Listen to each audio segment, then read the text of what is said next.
Evening everyone, good evening. अलग अलग चल, नहीं बैठना है साथ में, अलग अलग बैठना है। हाँ ठीक। लास्ट क्लास में ऑर्गेनोमेटेलिक कंपाउंड्स हो गया था हम लोगों का, ठीक है। उसके एप्लीकेशंस हम लोग शुरू करने वाले थे, but because of lack of time we didn't start. तो आज कर लेते हैं एप्लीकेशंस और फिर आगे क्या करेंगे, इसके क्वेश्चंस करना शुरू करेंगे, ठीक है। चलो एप्लीकेशंस में आ जाओ कि जो आपका ऑर्गेनोमेटेलिक कंपाउंड होता है वो क्या कौन से होते हैं ऑर्गेनोमेटेलिक कंपाउंड्स? वो कंपाउंड जिसमें कार्बन और मेटल का क्या होता है, डायरेक्ट बॉन्डिंग। तो यही बताया था ना, टेबल रिवाइज कर लेते। चलो जो भी नहीं आए थे क्लास में, ऑर्गेनोमेटेलिक कंपाउंड्स में क्या होता है, ऐसे कंपाउंड्स जिसमें आपका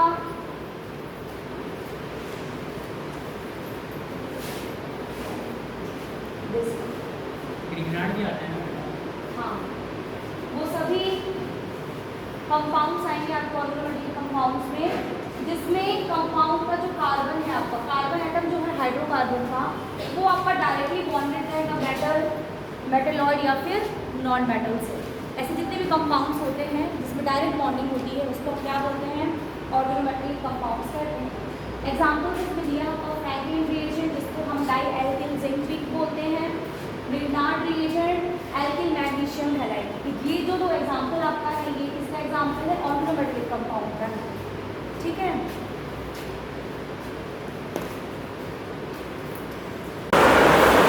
ठीक ठीक, डायरेक्टली बॉन्डिंग होगी। देखो यहाँ पर क्या है, जो ये आपका है एल्किल ग्रुप, उसकी डायरेक्टली बॉन्डिंग किससे है आपका, इसका जो कार्बन है उसकी डायरेक्टली बॉन्डिंग किससे है, आपके मेटल से होगी।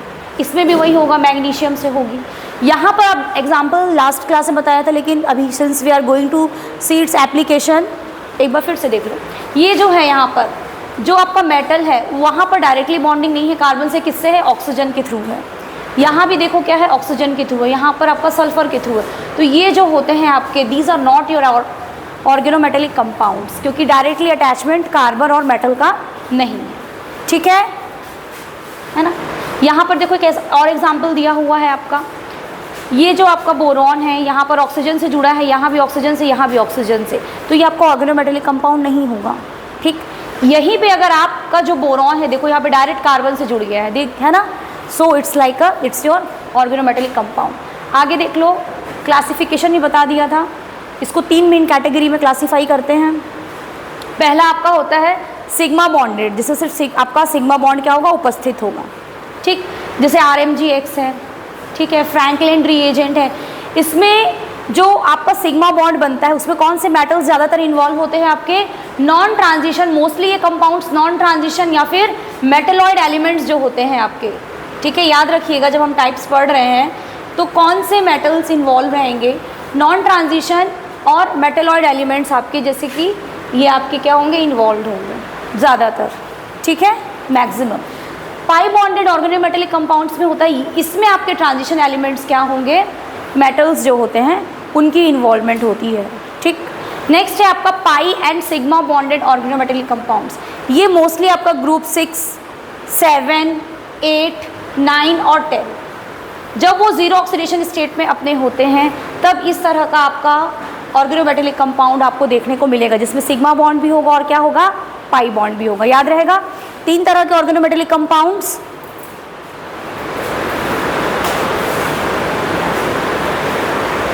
ठीक है, याद रहेगा 3 तरह का पढ़ा, सिग्मा बॉन्डेड ऑर्गेनोमेटेलिक कंपाउंड्स, पाई बॉन्डेड, और जिसमें सिग्मा और पाई दोनों होगा। सिग्मा वाले कौन से होंगे, नॉन ट्रांजिशन एलिमेंट्स मोस्टली होते हैं आपके, वो बनाते हैं, ठीक है। और आपका पाई बॉन्डेड वाले कौन से रहेंगे, जो ट्रांजिशन मेटल्स होंगे वो बनाएंगे, ठीक। और सिग्मा और पाई बॉन्डेड वाला जो रहेगा, है ना, उसमें आपका क्या रहेगा, ट्रांजिशन मेटल्स, जो कि आपके ग्रुप 6, 7, 8, 9 और 10 जो कि अपने जीरो ऑक्सीडेशन स्टेट में होगा। सिग्मा पाई में सिग्मा बॉन्ड और पाई बैक बॉन्डिंग भी होगी, इसलिए यहाँ पे बहुत अच्छा एग्जाम्पल कार्बोनिल्स का दिया हुआ है, ठीक है। आगे बढ़े, चलो अब एप्लीकेशंस में आ जाओ, ठीक है, कि इसका क्या यूज़ होता है ऑर्गेनोमेटेलिक कंपाउंड्स का, क्यों हम इसको पढ़ें, क्यों इसका सिंथेसिस इतना इंपॉर्टेंट है। प्रेजेंटली अभी केमिस्ट्री में ना ऑर्गेनोमेटेलिक कंपाउंड्स जो है आपका, वो इनऑर्गेनिक और ऑर्गेनिक दोनों में ही, उसको ही दोनों ही ब्रांच में इसको इंक्लूड किया जाता है, ठीक है, क्योंकि ये क्या है, इसमें हाइड्रोकार्बन भी तो इन्वॉल्व हो गया ना। हाइड्रोकार्बन का जो कार्बन होता है उसकी बॉन्डिंग होती है आपके मेटल से। तो ये बहुत ही अच्छा भी रिसर्च का भी टॉपिक है, ऐसे बहुत सारे रिसर्च भी होते हैं। Now you come to the applications कि इसका एप्लीकेशंस क्या है। बहुत सारे टेस्ट में इसका यूज़ किया जाता है। अगर आपको टेस्ट करना है, जैसे एग्जाम्पल के लिए यहाँ पर दिया हुआ है नंबर 1 है टेस्ट ऑफ Ni2+। ठीक है, जब आप इसका टेस्ट करते हो निकल 2+ का, ठीक है, उस समय क्या होगा, आपको रोजी रेड प्रेसिपिटेट मिलेगा। जब इसका रिएक्शन आप DMG से कराओगे, DMG क्या है आपका, डाइमिथाइल ग्लाइऑक्सीन। ये जो रिएक्शन आप कराओगे ये वीक एल्कलाइन मीडियम में होना चाहिए। ये मीडियम कैसा होना चाहिए, वीक एल्कलाइन मीडियम में।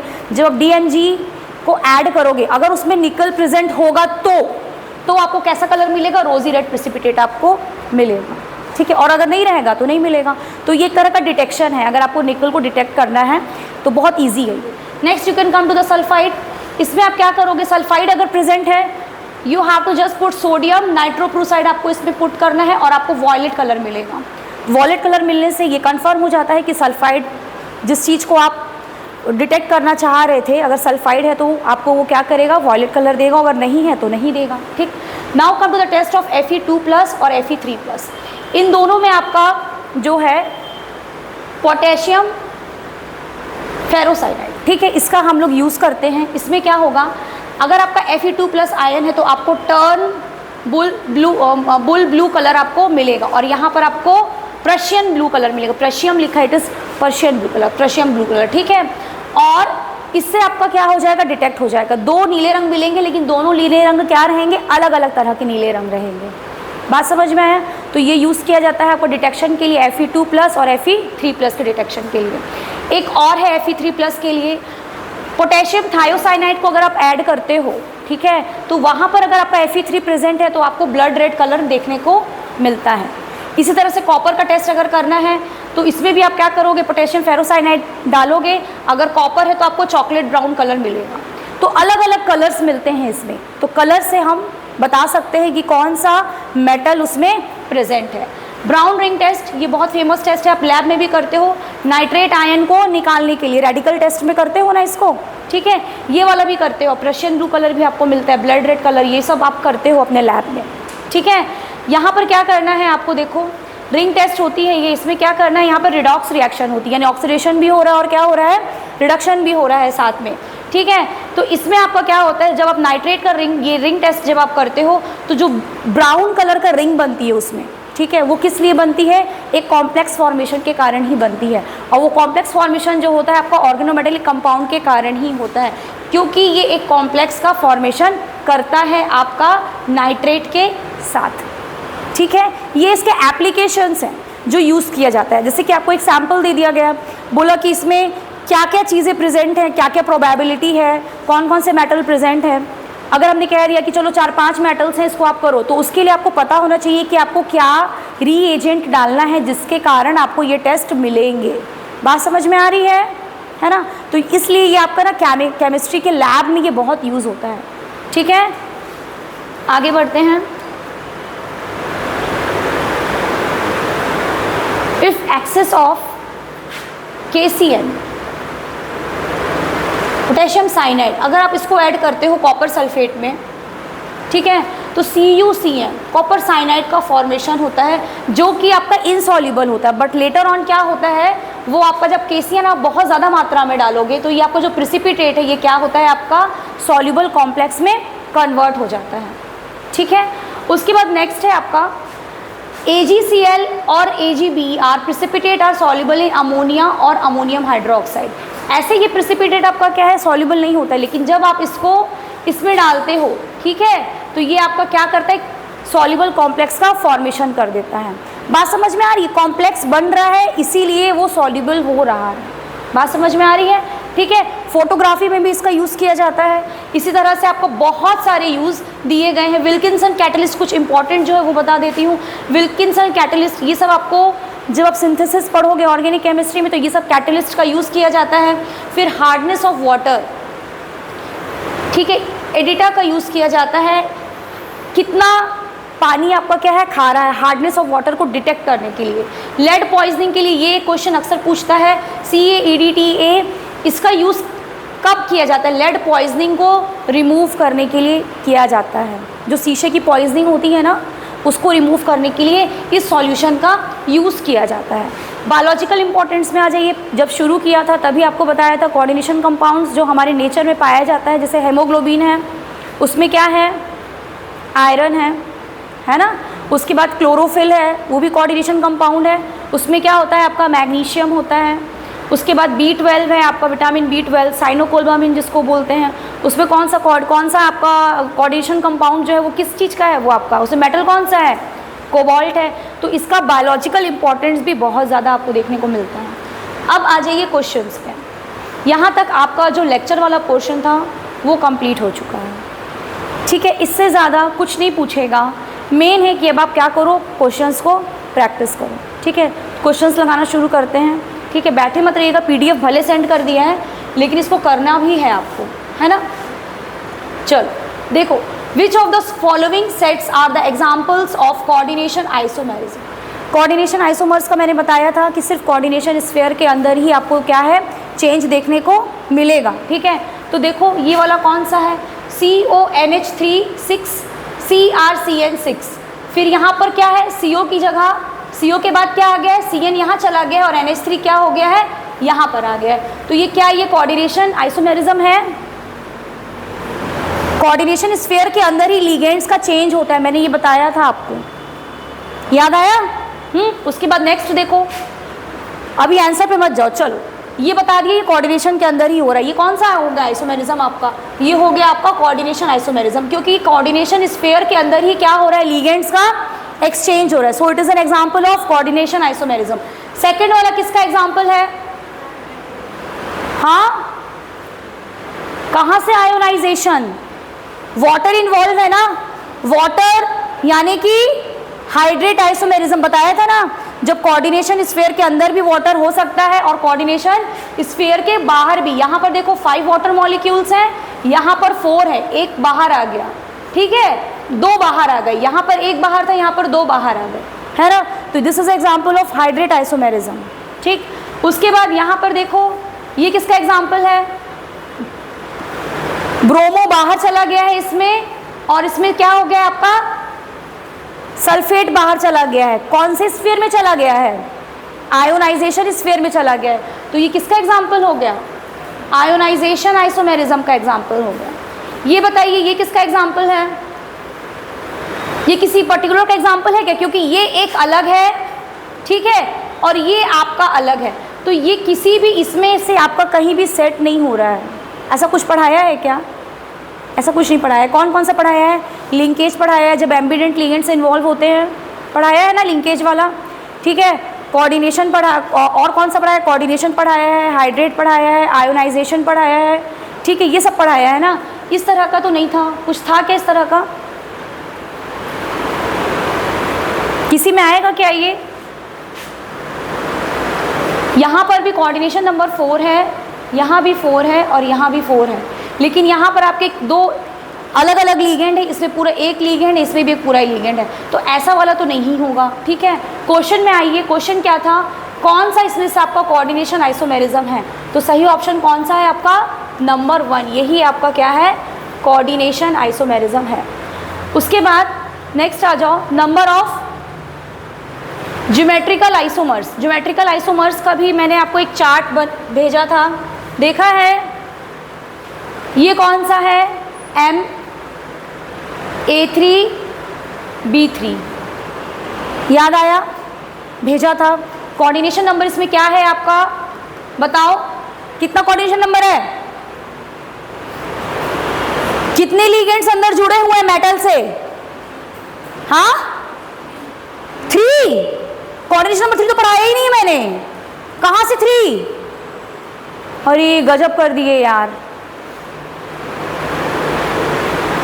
3 ये और 3 ये, कितने लिगेंड्स जुड़े हुए हैं? 6। तो तुम लोग क्या यार, फिर से पढ़ाओ क्या कोऑर्डिनेशन? क्या आंसर कर रहे हो तुम लोग? पढ़ाया था ना कोऑर्डिनेशन नंबर क्या होता है, जब शुरू में ही पढ़ाया था तो बताया था ऑक्सीडेशन स्टेट क्या है, कोऑर्डिनेशन नंबर क्या है, ऑक्सीडेशन नंबर क्या है, कोऑर्डिनेशन नंबर क्या है। कोऑर्डिनेशन नंबर क्या होता है? कोऑर्डिनेशन स्फीयर के अंदर जितने भी लिगेंड्स हैं आपके, जो डायरेक्टली आपके किससे जुड़े हुए हैं, मेटल आयन से जुड़े हुए, वो उसका क्या होता है, कोऑर्डिनेशन नंबर होता है, जिसको हम गाढ़ी लाइन से दिखाते हैं। आया बात समझ में, भूल गए क्या? जिसको हम सेकेंडरी वैलेंसी भी बोलते हैं, जो कि नॉन आयनाइजेबल होती है। कोऑर्डिनेशन के अंदर जो रहेगा वो कंप्लीट अपना खुद का एक आयन है, इसको आयोनाइज करने जाओगे तो ये आयोनाइज नहीं होगा। भूल गए क्या? कहो तो रिवाइज कर दूंगी। सच सच बोलो यार, कितने आइसोमर्स पढ़ेंगे? फेशियल और मेरिडियोनल पढ़ाया था, वो याद है? नहीं याद है? ऑक्टाहेड्रल कॉम्प्लेक्स बनेगा यहाँ पर, या तो आप बिल्कुल भी नहीं पढ़ रहे हो, क्योंकि मैंने लगातार 1.5 घंटे की बहुत अच्छी क्लास थी, क्योंकि तुम लोग उसको रिप्लाई भी कर रहे थे।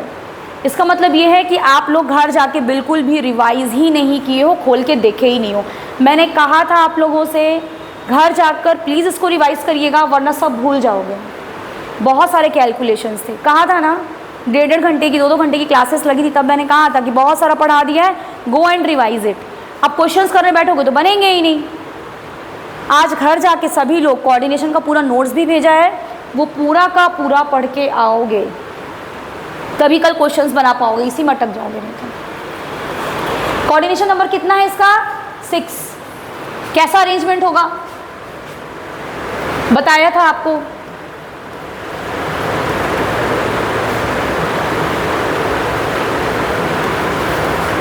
एक ही फेस में क्या हो गया, ये फेशियल, इसको पुट कर लेना, NO3 को लगा लो, NH3 को लगा लो, जैसे यहाँ पर पड़ा हुआ है, NH3 पूरा, NO3 पूरा एक तरफ, ये हो गया फेशियल।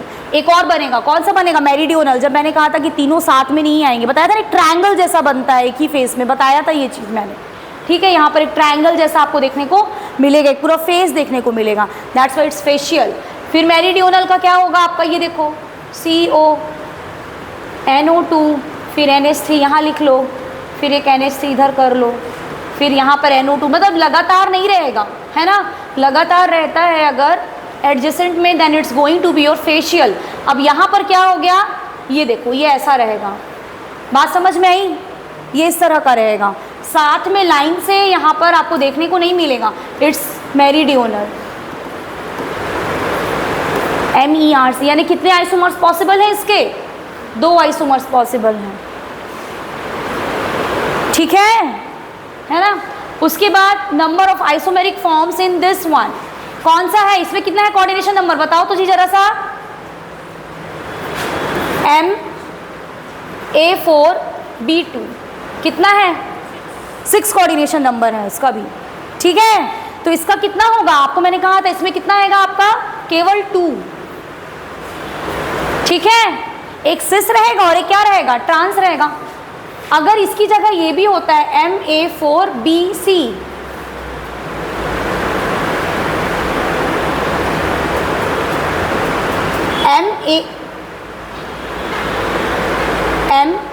MA4B और C भी रहेगा, तो हमने आपसे कहा था कि इसको छोड़ दो, B को क्या करना या फिर BC को क्या करना, आप सिस और ट्रांस कर देना, यानी कि कितने आइसोमर्स बनेंगे, 2। कितने अच्छे से पढ़ाया था यार तुम लोगों ने, पूरा एकदम क्या कर दिया, याद आया कि केवल 2 को लेके घुमाना।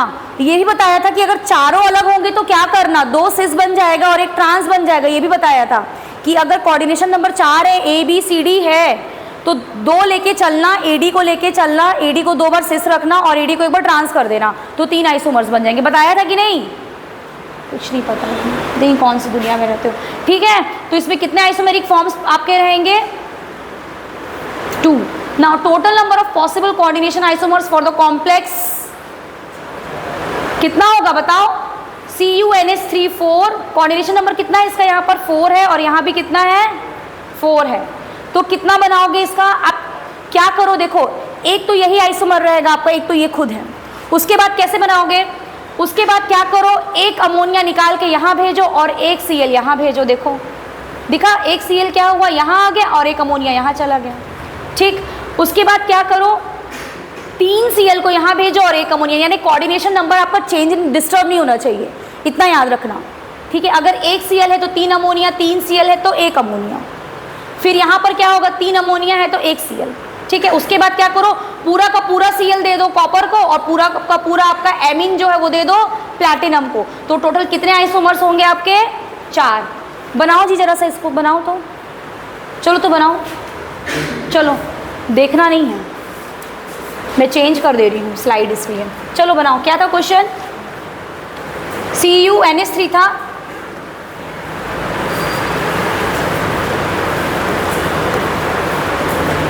PtCl4। चलो इसके आइसोमर्स बनाओ, पॉसिबल आइसोमर्स कितने होंगे? देखो एग्जाम के लिए अगर छोड़ोगे ना इस चीज को, सब सफा चट हो जाएगा। अभी तो ऑर्गेनिक चालू नहीं हुआ है, जब इसमें तुम लोगों का ये हाल है तो ऑर्गेनिक में तो डब्बा गोल हो जाएगा। बनाओ जल्दी जल्दी, सबके कॉपी में देखोगे, वो कोई किसी का नहीं देखेगा। पॉसिबल आइसोमर्स बनाइए। PT है ये, हाँ T है ये, प्लैटिनम है ये। बनाइए पॉसिबल आइसोमर्स, कितने पॉसिबल आइसोमर्स होंगे इसके? जल्दी जल्दी बनाते जाओ।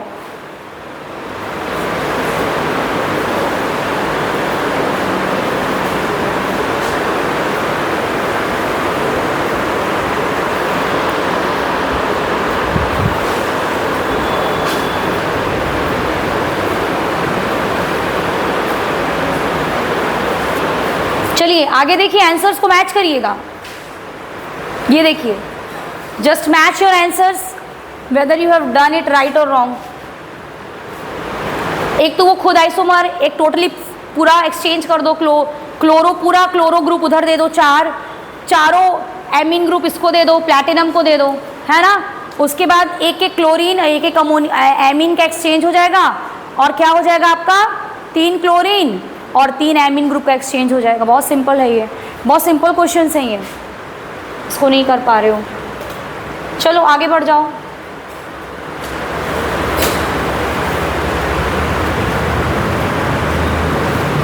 चलो नेक्स्ट क्वेश्चन है कॉम्प्लेक्सेस CONO2NH3 कितना है इसका कोऑर्डिनेशन नंबर? कितना है कोऑर्डिनेशन नंबर, कितना है इसका, और नंबर ऑफ आयंस कितने होंगे टोटल, ये भी बताओ। चलो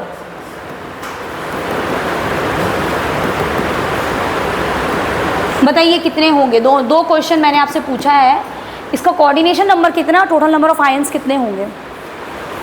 कितना है कोऑर्डिनेशन नंबर? 6 ना, ठीक।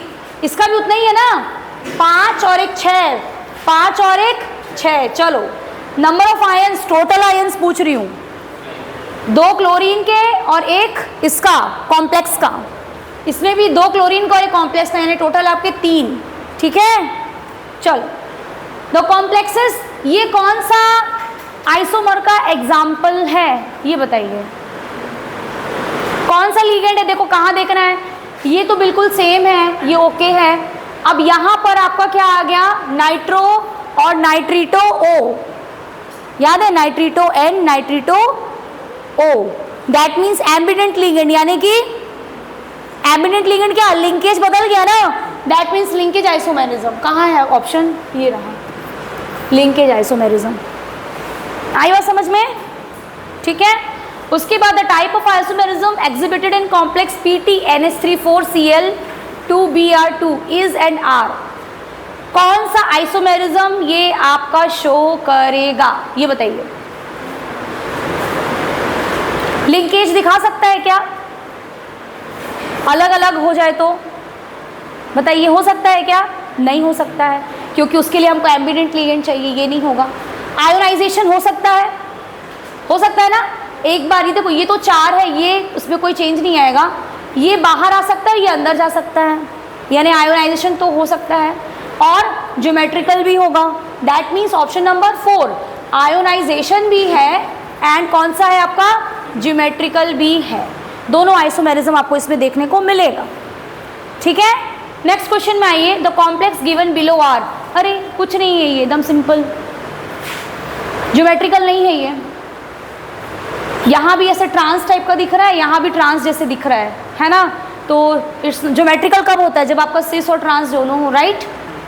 सो it's not like cis and trans, it's not cis and trans. Position में भी नहीं है कोई चेंजेस, ऐसा ऑप्टिकल भी नहीं है, कोई डी और एल नहीं दिख रहा है। So it's like what, it is your identical, same है, आइडेंटिकल है। इसको ऐसे घुमाकर ऐसे कर दिया है, इट्स जस्ट आइडेंटिकल। इसको आप घुमाकर ऐसे कर दो, क्यों होगा ट्रांस? ये तो ऑलरेडी सेम है, ट्रांस में ही तो है, दोनों को साथ में पूछ रहा है ना, ये थोड़ी कह रहा है कि ये पर्टिकुलरली क्या है, दोनों को साथ में कंबाइंड पूछ रहा है कि इसके बीच में क्या रिलेशन है।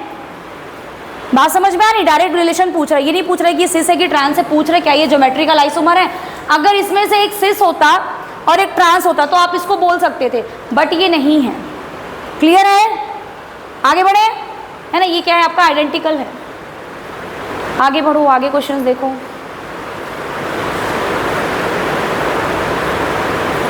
कुछ नहीं, जो टेस्ट बताया था ना उसमें पूछा गया है कौन सा रिएजेंट आपको यूज करना है, ठीक है। तो पहला क्या है, K4FeCN6 रिएक्ट विथ FeCl3, तो इसके साथ रिएक्ट करके कौन सा कॉम्प्लेक्स बनाता है? ये आपका बनाता है ये Fe3FeCN6 है ना, यानी कि आपका ये यहाँ पर ये ऐसे, ठीक है। यहाँ पर ऑप्शन वो वाला आपका जो है सही से नहीं दिया है। रुक जाओ तो एक minute, let me check once. देखो यहाँ पर ये वाला जो था,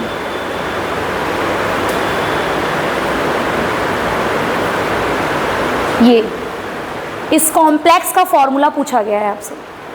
अगर आप Fe2 का है तो कौन सा फॉर्मूला होगा, और Fe3 का है तो याद रखना कुछ नहीं होगा। अगर Fe2 का है तो Fe3 बनेगा यहाँ पर, और Fe3 का है तो यहाँ पर आपका क्या बनेगा, Fe4 बनेगा, प्रशियन ब्लू। उसके बाद अगर इसका कोलाइडल सॉल्यूशन पूछता है कि आगे क्या बनेगा, then it's going to be your KFeFeCN6, ठीक है। यहाँ पर आपको वही चीज़ है, क्या हो जाएगा, 4, ठीक है। तो यानी कि अगर 2 है तो 3 हो जाएगा, और अगर 3 है तो 4 हो जाएगा। तो यहाँ क्वेश्चन में आ जाओ वापस, क्या पूछा था आपसे,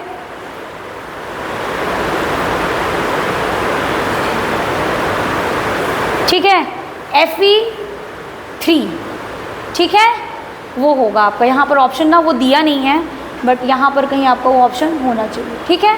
आई बात समझ में, क्या बनेगा, कॉम्प्लेक्स, है ना।